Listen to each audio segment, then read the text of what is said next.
What a terrible way to start the podcast. I already have to do editing. Man, let's get this started. What's happening? It's the big brother Brinks back with the latest installment of the Juno Show, the Rest Assured affiliated podcast. You know, how you feeling? How you doing? You can't respond, but like, are those new headphones? I think they new. Like, you hearing me good?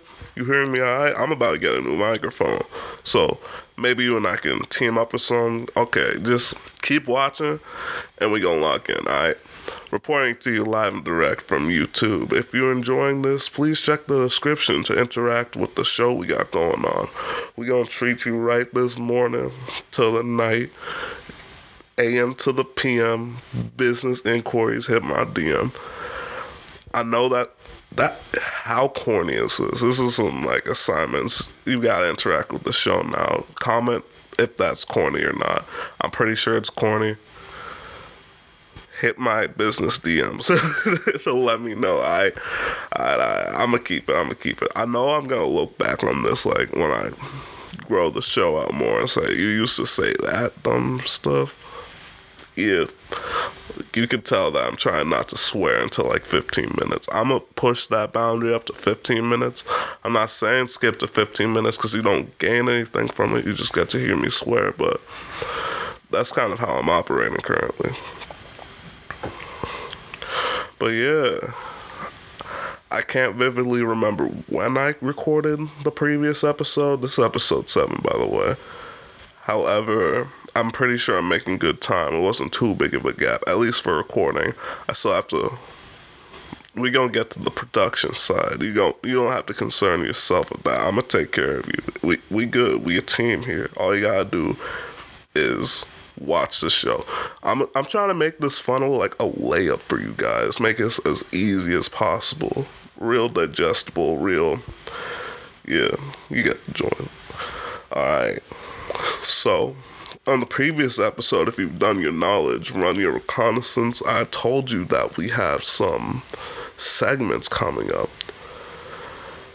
Let's see if I had the due diligence to create my own intro to this segment, because I don't know if I want to rely on intros. I don't know if I don't, but we gotta check it out. I don't have a preface for it, but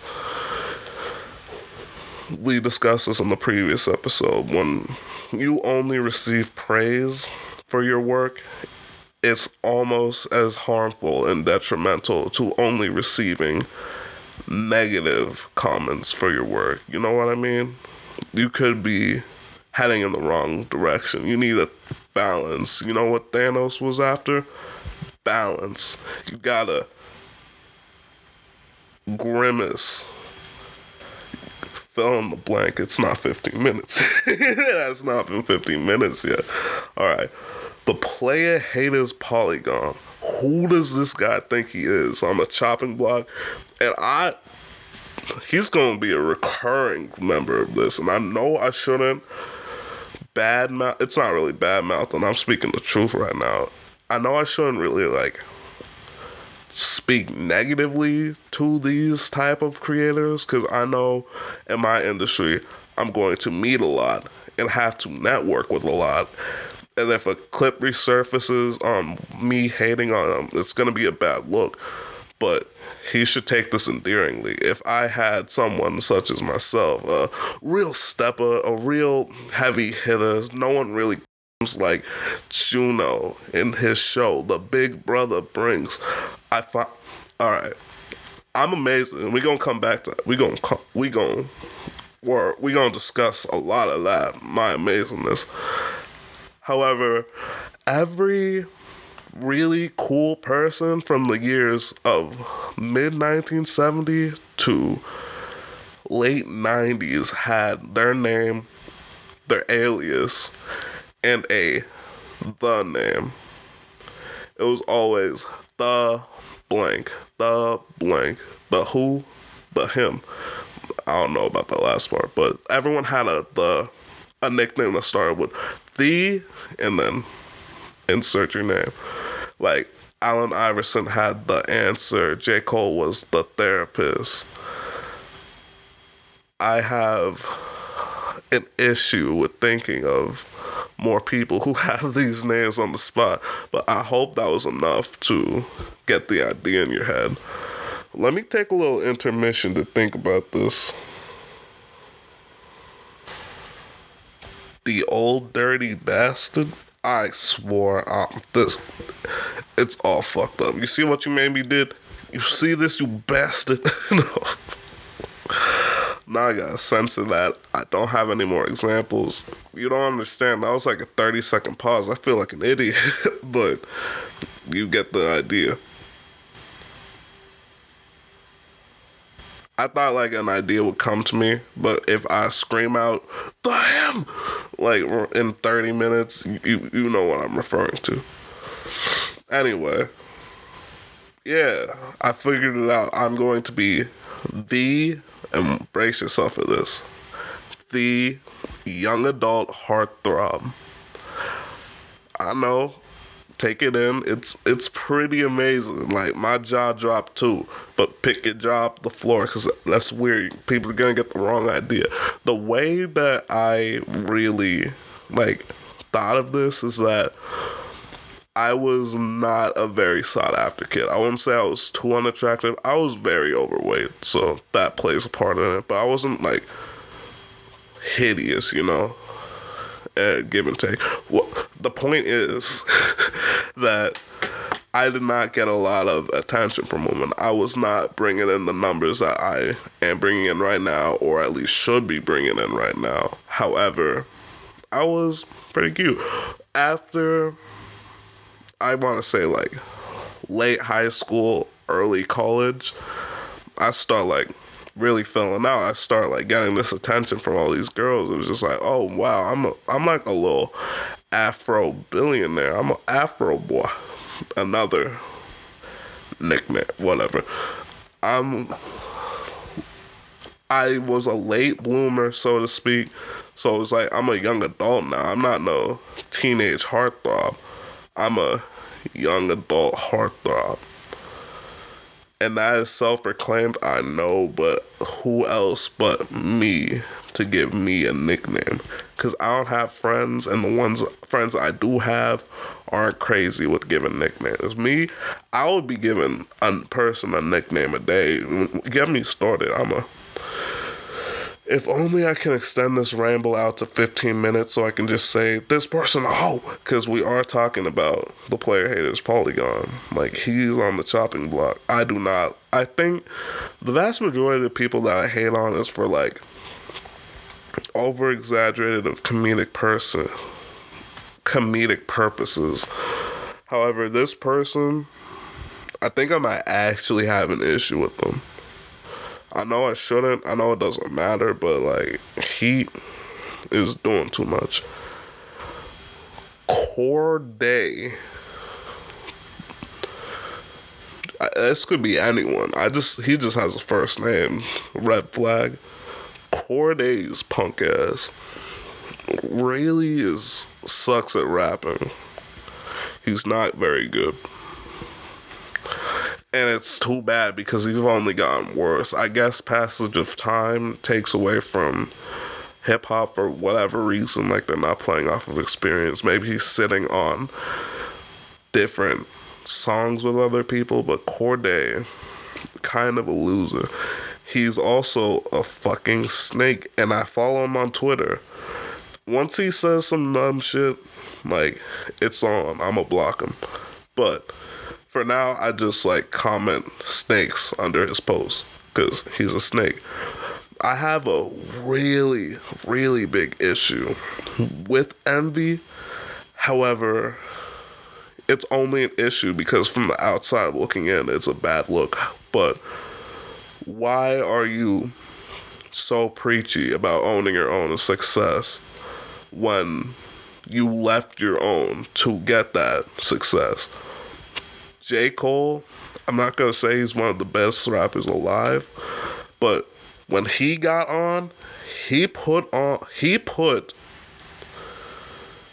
North Carolina on the map from an international standpoint. And now with J. Cole being the rapper that he is, it's now a scion for hip-hop.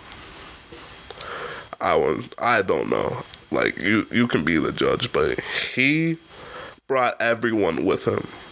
He didn't leave anyone behind. Sometimes he has lines about, I've seen the trap. Some people you gotta leave them back, unfortunately, from the fall off. Oh no, the climb back. But he also has that lyric in Middle Child, like, what's good is the bread if my niggas is broke. What good is first class if my niggas can't sit? Just like LeBron, get my niggas more chips. Right? And he just left YBN for dead. I'm not gonna let anyone, as long as I have a platform, I will never let anyone forget that he operates like this. This is enough of a reason to talk about for an entire podcast my jaded sense of loyalty and other people's not strong enough sense of loyalty. And I'm sure he did what he could to pull up his comrades, but it wasn't going. However, that's an issue. It's always like, oh, no, don't say this about such and such, or he won't work with you in the future. And now I get to thinking, would I work with him now? Because you've seen the way he does, like, the closest members of his staff. And just, like, does away with them when they cannot provide the service. I have not operated on this time a day in my life. I will never operate on this time a day in my life. And it makes me viscerally ill. So, do I want to sugarcoat this, pull a punch? Like, you're a grown-ass man. You older than I am, and you still failed this lesson. So, fuck him. It's not hate. It's not disrespect. But that was some slimy shit. I don't know what else to say to you. And then he drops an album. He had, like, an entire album that was supposed to be on the model of, oh, this is like every artist drops a classic album, the first album, and you don't have to worry about sales. They will catch up. First week sales don't matter. I don't think they ever caught up. I'm not listening to like a 30-song album about finding purpose. I'll just find my purpose, bro. But I want to listen to it. And no, I don't want to listen to it, truthfully. But I will listen to it a few times, just so, like, the gems can hit me. Pause. The family gems can hit me. No, we're not doing that bullshit. But I want to listen to it again, because I listened to it briefly, kind of skimmed it, and I was not impressed. There were some standout songs, not for their being good, but they stood out. They weren't bad, though. I won't give him that. And then he drops a shorter album, that's, thank God, about the bird's eye view with a really abstract sense of vague Afro-generational wealth. And I really wish we would stop this notion that it's just, oh no, generational wealth. I can't really speak on why I don't like it, because I only listened to it from start to finish. I'm not gonna lie. It was okay. There are some good songs I would not go back to listen to again. But now he's into the realm of being kind of preachy and really kicking knowledge that Nas said better, Rakim said better, Q-Tip said better. And it's really odd that he went from kicking freestyles. That's really weird. He went from kicking freestyles with SoundCloud rappers like Juice WRLD, YBM Narmir, and Almighty J. Even started a rap group with the worst two people said in that sentence. Snaked them. And didn't do anything for 2 years. He comes back with a studio album that absolutely flopped. It did not do numbers. If he's supposedly the best member of that group, he did not hit the numbers he should have done. You snaked your closest business partners just to sell those numbers. I'm not gonna. Let me stop. Damn. Just damn. A better album. God damn. Okay, let me actually stop for it. Okay. So, he does that, flops, and then radio silence for almost months. Like, I think 2 years. I won't pull up the statistics because I'm kind of in the middle of something right now. But doesn't say anything. He comes back with one of the most powerful women in sports as his girlfriend. Congratulations. I hope you guys have a lovely relationship. And Coca-Cola brand deals from the Super Bowl. Q-Tip from A Tribe Called Quest is his mentor. And he has a a hook from fucking Nas. And Freddie Gibbs, the God, respect, must respect. The gods, Freddie Gibbs and Nas. And drops an album. I can't tell with how good this album was. I don't really know how to critique music.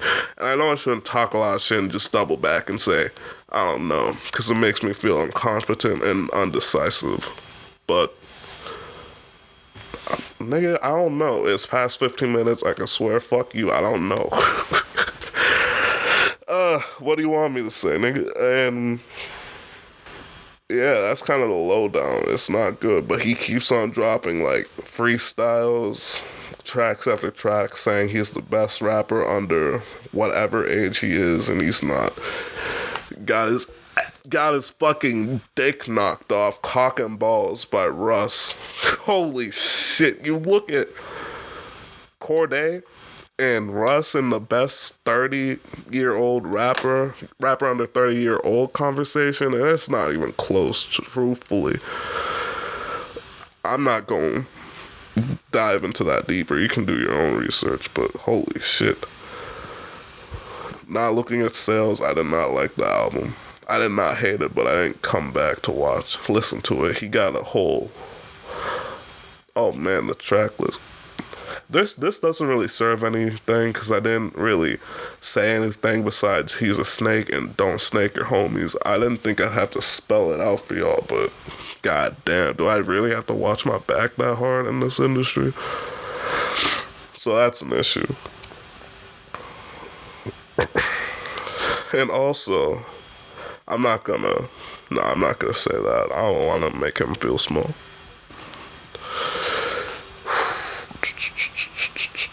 I think that sums it up. I really should have had show notes into the Player Haters Polygon, but welcome to the first segment of it. I hope you like it. I don't have any implicit bias against hating this man, nor do I want you to attack this person. Nor does this really even matter. I didn't even get to give constructive criticism. Don't be preachy. Please go back to making concept songs. You were really good at that. Like, Location Ships was a jam. Target. That shit fire. Yeah. Go back to making concept songs, bro. And I don't know. He had a spectacular verse with Nas, but I feel like that was like the fault. If you don't write songs or have like creative, or don't have like a creative drive to make things and like a content creator, if you're not an artist, let's say that, if you're not an artist, you wouldn't know. But what I refer to as a vault is, for at least myself, you have like these highlights of bars or highlights of ideas or highlights of anything, and you put them off to the side for the right moment because it's like, nah, this is too good, it ain't the time yet. Nah, I want this person to see it and critique it before it's ready. Nah, I want this specific, these lyrics to be in conjunction with these other artists in a creative sense. And I believe he was sitting on those lyrics for years, because it's a Nas verse. You gotta step hard. Compared to Nas, he didn't really show up, but Nas only dropped like a chorus on that song, and Freddie Gibbs went off. He did pretty good. He treated it like another verse. I think, I don't know. But yeah.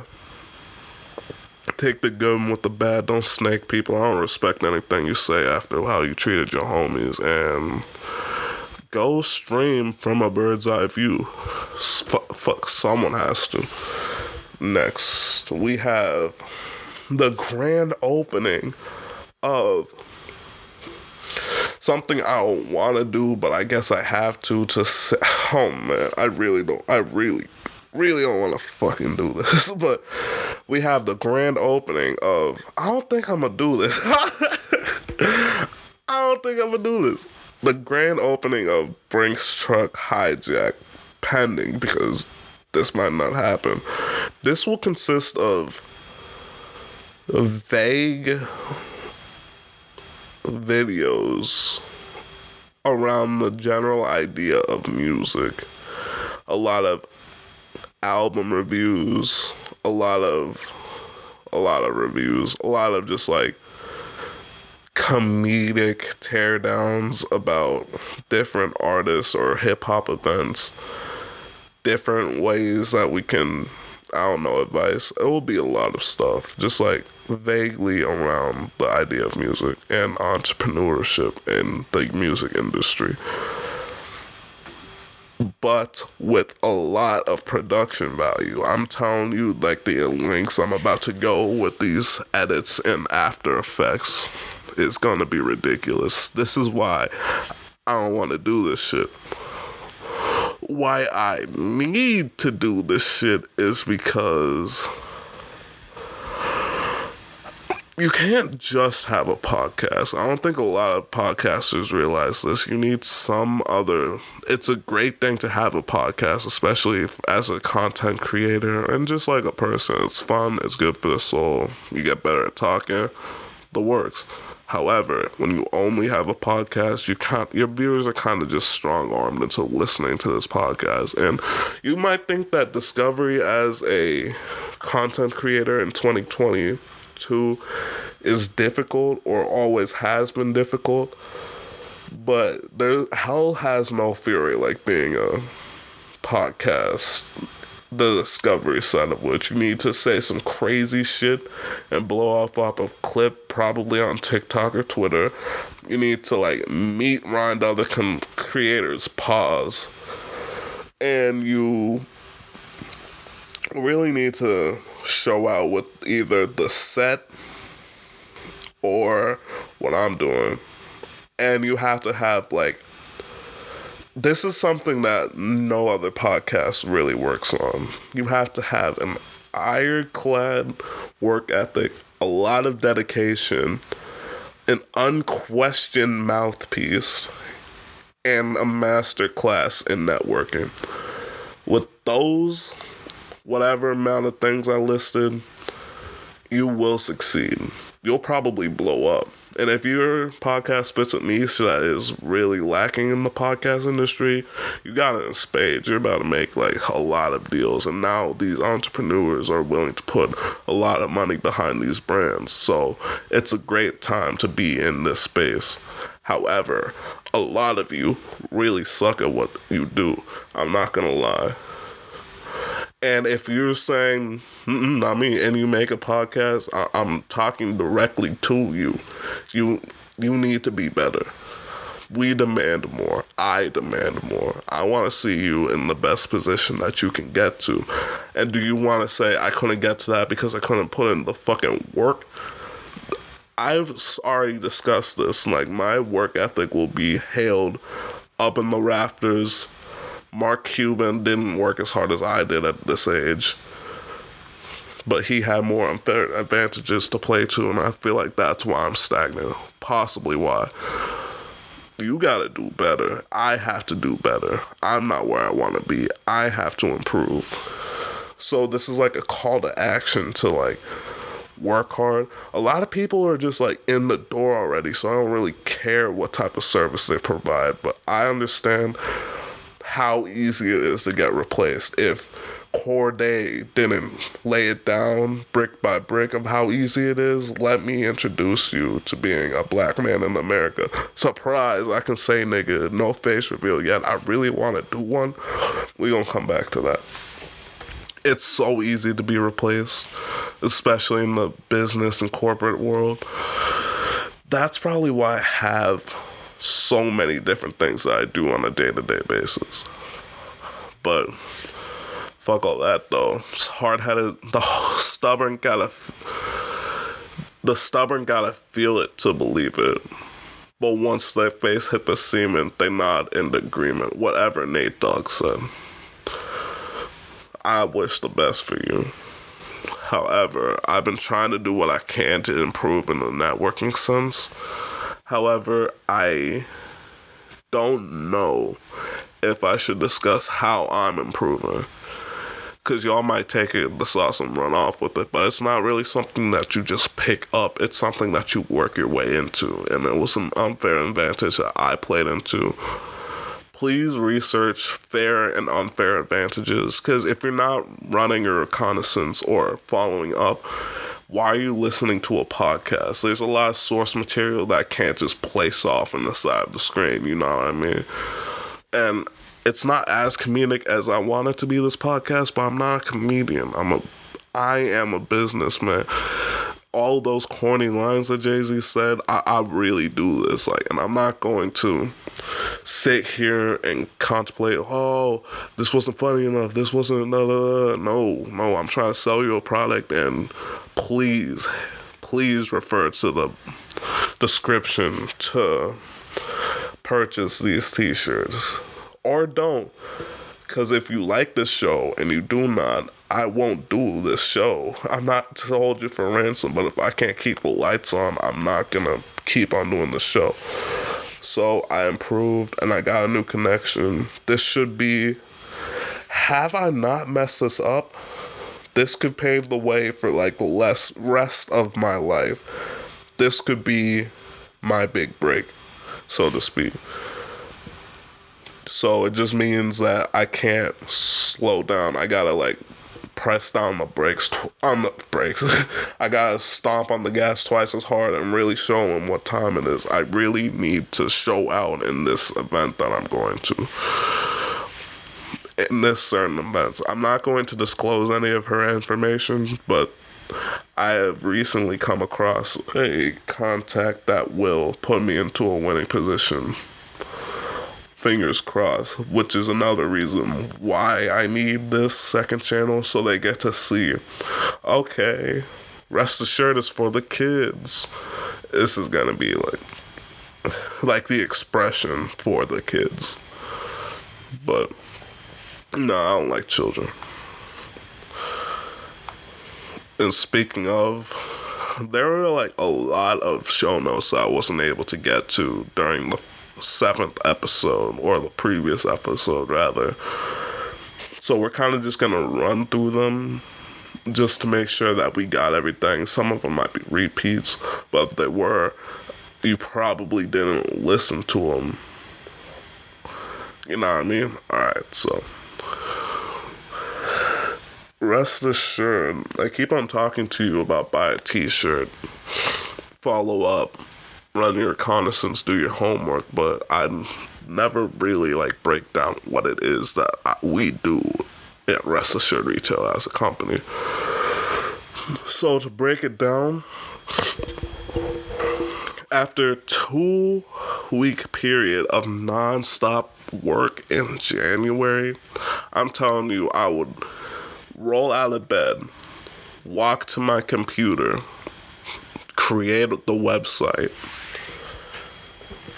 go eat something, maybe every other day, and then go back to sleep and repeat that for 2 weeks.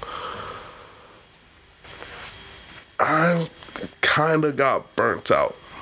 And especially trying to advertise it to you guys, putting that QR code in the corner that I don't think any of you scanned, because you probably watch it on your phone. You probably didn't watch it at all. I see you. Sorry yet. Nah. But initially, I wanted to sync that up to the launch of the store. But Unfortunately, I wanted money, which is another issue we're going to get into. So, as I waited for my reaction, I noticed something kind of important. Even though it was one of the most difficult things I've ever done in the business space, it was the most unrewarded. Not to mention that it was just the first step. I have the website. Now I have to sell the t-shirts. And I've seen a lot of podcasters just with the most low effort store for their t-shirts with no call to action. Like, if they stumble upon their pages, they want to buy a t-shirt unless they watch their show very diligently. We're not going to talk about that. But I never really wanted to sell clothes even. I kind of just wanted to sell. I was hurting to find what I was going to do with my life in general. However, I needed to worry about my career. So it wasn't like buy a Scooby-Doo ran and travel the country. I'm not saying I want to do that, but it'd be a lot better than making a podcast that no one watches. Laugh for the pain. But we're going to come back to that because I've realized where my hitch is. I've gotten, upon doing more work, being in more industries, networking, I've realized where my skill set is stronger and weaker in some aspects, and I'm happy to announce that I've gotten a better idea of how I'm going to succeed in this business realm. And I urge everyone listening to find out what they do correctly and incorrectly as well. But a lot of people don't listen to me. Like, I understand, like, if I dropped a song kicking a lot of knowledge, or you listen to a Jay-Z, you just, like, skim or listen to the music. Like, your ears pick up the sound waves, but you're not really actively understanding or listening to what they're saying, which is a shame because Jay-Z really laid out how to be a millionaire in reasonable doubt, and you guys kind of just stepped over it and listened and heard 9 to 5 and how you survive. I ain't trying to survive, I'm trying to live it to the living and love it alive. I would do the same thing. It was a very cool bar. That shit was dope as fuck. I'm not gonna lie. But yeah, I think I got my swagger back and found out the niche I fit into the business world. However, I'll continue to maintain this cutthroat work ethic to deliver you the best service to the viewer that I can, even though I don't like to do this. No one watches this. And it's kind of a scourge. The bane of my existence is making this podcast, right? And I'm kind of doing it for nothing. But I don't want to. So I want to, so I'm going to do it, you know? And don't donate if you don't have. It's constructively criticize in the comments. If you can't, like, afford to buy a t-shirt, you don't have $10, bro, I'm trying to help you out. Go get some money. Go get a job. Nah, I'm playing. But, like, if you don't feel like purchasing a t-shirt for $10, I tried to make it scraping the bottom of the barrel so I can profit off of this, but also give you the cheapest, most affordable rather. No, not cheap. Nothing here is cheap. The most affordable product that you could receive with the best service. I had people, like, terrified when I had operations running. Unfortunately, they're not running yet. Look in, like, June, it'll probably be ready. But I had people terrified, right? Because they would place an order, and then, like, with 25 minutes, I would thank them with, like, a iPhone screen long paragraph, like, personalized. Like, I know you from here, and here. You need anything, I got you. You need any favors, I got you. And when I'm up, I'm taking y'all with me, right? A personalized essay, damn near. And then, like, within 25 minutes, it was at their house. Like, I did not slack at all. I didn't miss one beat. I filled out everything at their house. And we're going to talk about the issue about what happened, but I provided a damn good service. They didn't have to pay for shipping. They got refunded every expense that they had to pay that I didn't like. It was a very good service. Allegedly. Allegedly. But if you don't have the $10 for it, I understand. But if you would like to help, even just commenting anything, if you go into the comments and just bash your keyboard, I'll know that you listened for this long, and I very much appreciate it. You are loved. I appreciate you. Pause. But if you bash your keyboard, hit enter. I know that you're listening for longer, and you're interacting with the podcast, which is also good. And just saying what you like and don't like about the podcast and show will give me a better idea of how I can improve it and make it into something that you will like. If you think it's not concise enough, or I talk too long, or like you don't like the pauses where I breathe, I'm doing my best to edit those out. But if you don't like that stuff, you can refer to my second channel, Brinks Truck Hijack. I pray that we went over this, but second channel, review music, talk a lot of shit on the internet. It's a really fun time. We are at that beautiful stage of the show where I realize I don't like being a podcaster and I want to take a break.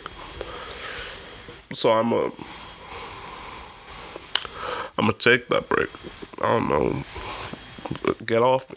Go away. Alright, we back after that intermission. Truthfully, I think I'm going to just do a 30-minute podcast and then another 30-minute podcast and kind of just like interlock them together, you know? Because after that 30-minute mark is when like my just cognitive strength decreases, productivity falls to the wayside, I start breathing heavier. You hear that? I might cut that out, but I just breathe very nasally. It's not great. I got a sinus infection from a bunch of dust flying into my face. That's always an issue, but hey, got to see it through, my boy. And also, I think I might make these lump sum of videos that are about to come out just into a mini series, because it's probably the best bet, honestly. This might be like last episode I said those were too many show notes, and this episode, so I had to roll out to this episode. Now I still have too many show notes, so I might have to roll those out into another episode. But you don't understand, I cut out a bunch of show notes, so it's like, yeah, it's a struggle. I kind of want to break something down. To preface this point, I've been seeing a whole lot of sisters from the motherland of recent. Just like a lot of women from Africa. And I just want to say, my word, I'm going to keep this as respectful as possible, because you know I only operate in like a social sense in conjunction with business, so I'm kind of keep this professional. But these are some of the most beautiful women I've ever seen. Like, I'm not gonna lie, and I'm so glad.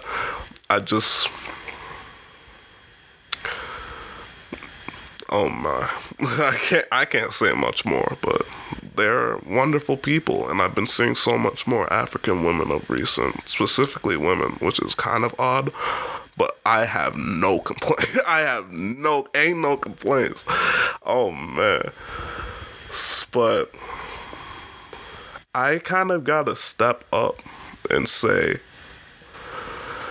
it's been slowing down of recent, but there's been a lot of conceptions around, like, specifically TikTok, about this, like, one picture. If I find it, I'm gonna place it up. But it's like a very fair-skinned woman depicting what an Igbo person looks like. And I just want to say, I've never seen an Igbo person this fair-skinned. Even with the influx of African women that I've seen, this is this accurate. And they were pages specifically for like opening up the discussion of African and African American culture. So when I see some bullshit like this, I can't let it slide. Do not spread misinformation of my indigenous people. I went to Nigeria. I've seen a lot of Igbo people. And this woman did not cut it. This was like, I'm not saying she's not Igbo. I'm not saying that the facial structures are off. But when you display such fair-skinned women in comparison to what Igbo people actually look like, you're giving the wrong idea to people who aren't as informed as I am, and that you clearly hope you are. So cut that bullshit out. I only do this so you're better. Player haters, ball theory, whatever.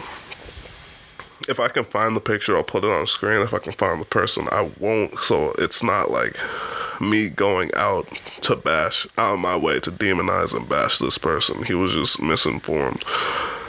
Shit, I could just be dark as asphalt without even knowing all Igbo people are that light-skinned. But I will tell you, from my X amount of years on Earth, that is just not the case. Anyway, I have a bone to pick with some of y'all niggas. Now, that Igbo rank got me amped up a bit. It was short and sweet, but this one might take the cake. I could write a whole episode on this bullshit, but to put it short and sweet, you software companies and social media, you tech industry motherfuckers better stop hoeing me or I'm going to come down on y'all niggas. I told you that 2-week process of creating my website was such a hell, right? And things were issues and things didn't go as planned. That was because of the failings of the software industry. For whatever, I tried to sell an apartment because I was told to. If I could find another person to fill out the lease, I'm golden, right? Which subsequently had me repost the pictures of the apartment because they wouldn't let me tour the apartment to get the pictures and let people know what it was.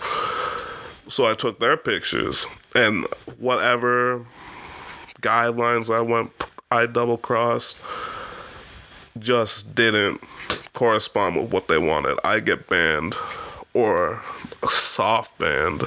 They just told me to verify my account, and when I tried, it wouldn't send the text message to me for the 2-step verification. So I got kicked out of Facebook and Instagram. Now Facebook's skyrocketing in profits and the metaverse is a thing. So I just gotta wonder, will I be allowed to be in the metaverse? Will this be a Ready Player One purchase of fake IDs type situation? What does the future hold? I really want a sword that lights on fire with my NFT collection. So if we do have to do that, I can be cool. But I feel like if we do go into the metaverse and like for whatever reason PvP has to be a prevalent thing, I feel like they're gonna pull up some like Saitama Sailor Moon logic, like how Saitama kills everything in one hit, right? They'll get the gloves that kills everything in one hit, or they'll just like Sailor Moon wand, will people out of existence, Doctor Strange spell that just rewrites history, whatever have you.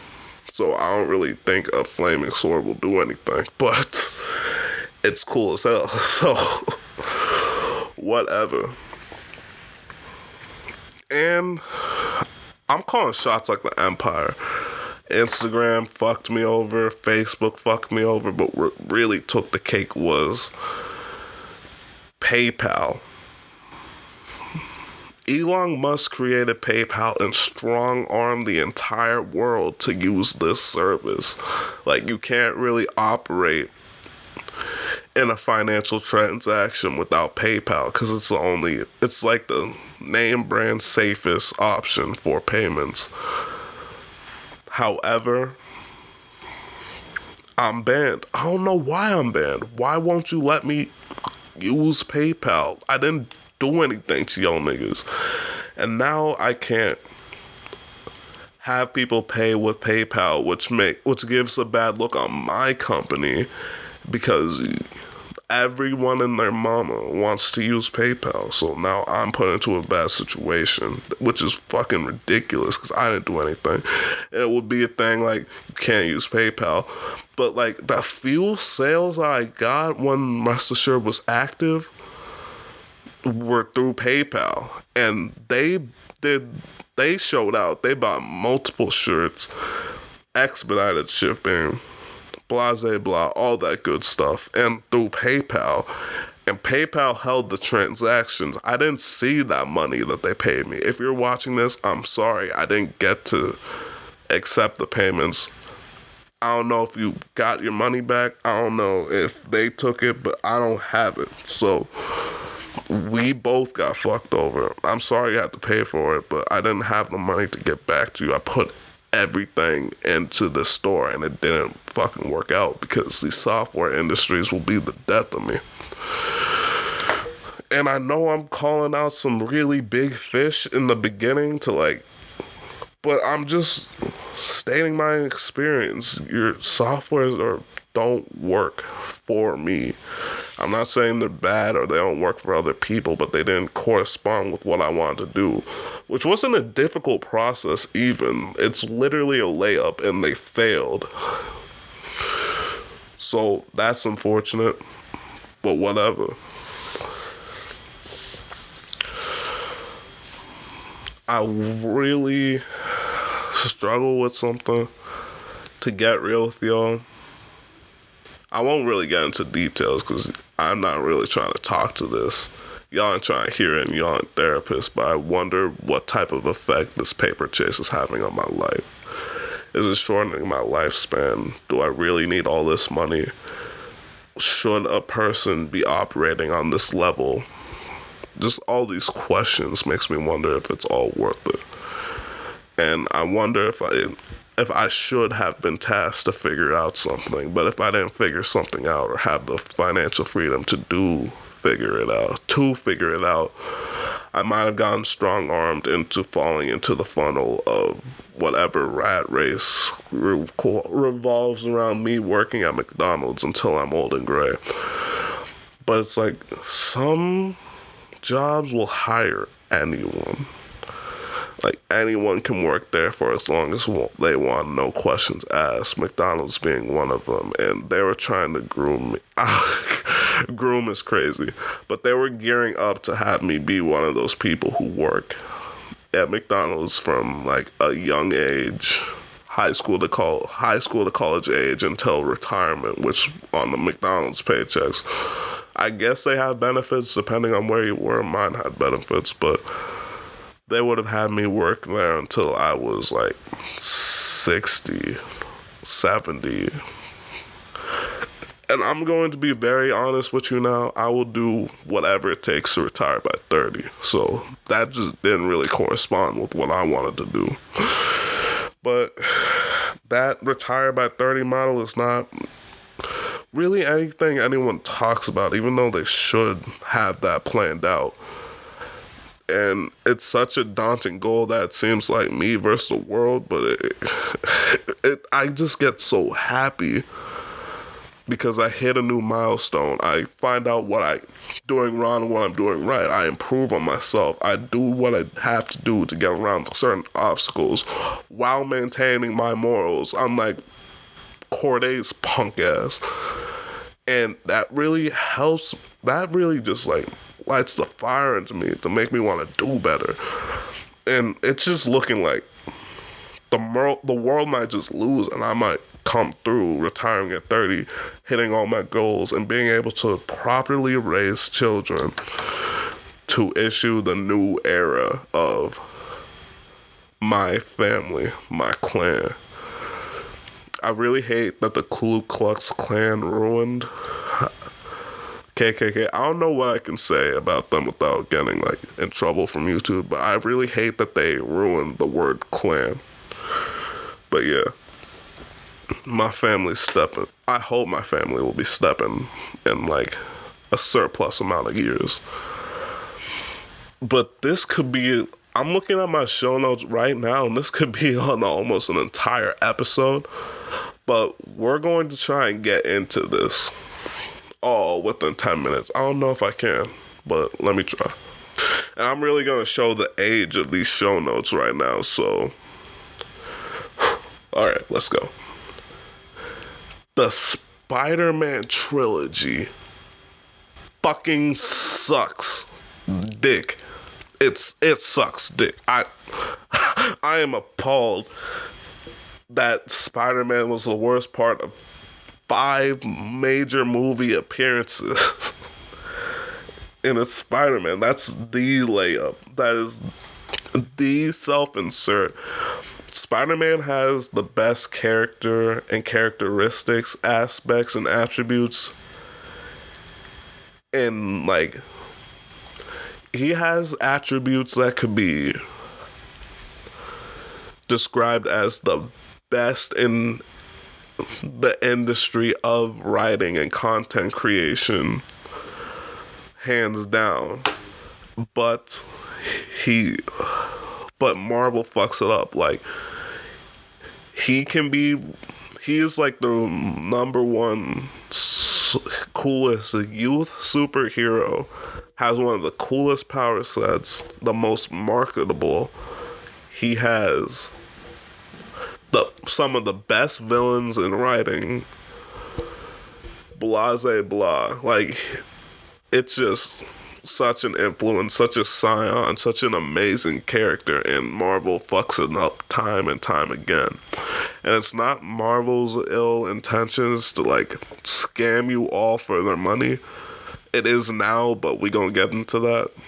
But I feel like with the audience score and when you look at the score the audience gave this movie and the numbers that the box office did, this movie franchise will set the tone for the next 5 years of very, very mediocre movies to be released for the sole purpose of making money. And that's an issue because you can apply this method to a lot of different things. Like, Martin Scorsese is someone in the music industry. I don't know who he is, truthfully. I don't care either. But he had a very interesting take on Marvel movies, stating that they're sort of branching off from cinema and being what he states as an amusement park movie. Stating that when you go and see a Marvel movie, you're not really going to see a movie. It's every theater is screening the same Marvel movie. People are lining up around the block. People are buying their tickets months and months in advance. People are wearing memorabilia, buying memorabilia at the movie theater. And, like, when you watch the movie, people are just, like, hollering and screaming on the edge of their seats, like, jumping. They're not really even watching the movie anymore. They're just screaming. It's more of, like, an amusement park than, like, a cinema. And Marvel plays into that more than they play into good acting, especially with Robert Downey Jr. leaving and killing off Killmonger in the untimely passing of Chadwick Boseman. Rest in peace. Marvel, time and time again, steers away from having good actors in their shows. And truthfully, I don't know.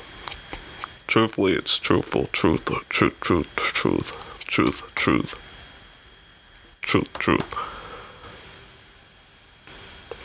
Now, you've got to boil down to when you prefer, the traditional movies or amusement park. If I was younger, I would have said amusement park type of movies, but as I grow old, just screaming into a television gets dull, you know what I mean? If I was watching this movie alone, I would kind of be like amped up. It's like, yo, it's Dr. Octopus, or like whatever shock value thing that happened. But I'm not going to like shout at the TV. But I'm so drained from filming this podcast that I won't be able to come with the proper energy to say these talking points, even though I really want to. But I'll tell you what, the movie sucks.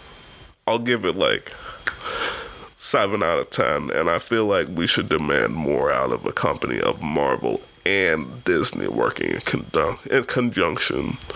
And when you really like superheroes but hate superhero movies and television shows, you're kind of getting strong-armed into reading comics, and I don't really appreciate that medium.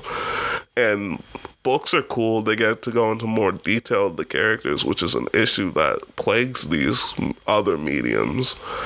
But they don't really do the comic Cape Crusaders a justice unless it's like a DC Batman type situation. But if it's not that, you're kind of put into a bad spot. I give No Way Home a 7 out of 10. It should be a 6, but it's Spider-Man, so you know. But yeah, I will wow and dazzle you with positively the stupidest thing I've ever done. Tier 1000 ho scaring activities were taking place in this. And yeah, it was just like the crescendo of doing things out of spontaneity solely for spontaneity's sake. So I hope you will enjoy that. Go buy a t-shirt from me. Spread the word. We're back. I hope I can give you more episodes in the future. All right.